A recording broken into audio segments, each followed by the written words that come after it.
Hello! Let's continue sa paggawa ng bike na yon. Rest day uli ngayon. Here it is. So, ito is like a floating chair. Wala dito. Kaya lang sa ngayon hindi pa siya pwede upuan, parang hindi kaya. So, lalagyan ko ng reinforcement dito. And of course, alisin na to. Itong brake na to, alisin na kasi wala itong brake sa likod. So, sobrang haba. And then, ito na-reinforce na yung yung frame niya. Yung balaktot dito na-reinforce na. So, may gagawa ako ng cover dito para may cover itong mga wire. Okay, tayo magka-cut out tayo ng cover dyan. So, yun ang gagawin natin for today.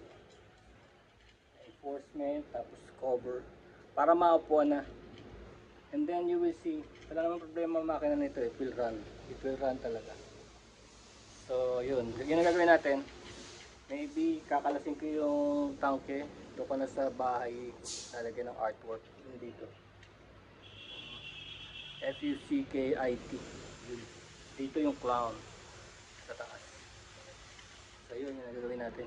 Nangyari kasi yung AC konti lang nilagay ko yung refrigerator nakaraang buwan. Siyempre ganun lang, umandar siya, pero nawala na rin kasi ganun lang.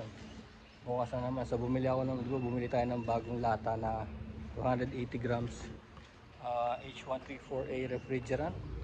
Kinarga ko yun, pero ganun pa man, siguro mga 200 grams lang ang kinain niya nung dagdag dagdag sa system. 200 grams, may natirang 80 grams, ganun na naman. Kasi makikita mo lalampas na sa 30 PSI So hindi rin pwedeng lumampas doon dahil mahirapan yung system. Hindi naman niya kailangan ng ganun kataas na pressure. Hindi mo kailangan maabot ng 35 or 40, 30 lang. So binawasan ko. Tapos nakita ko parang, alam mo yun, may looking glass May looking glass doon sa dryer.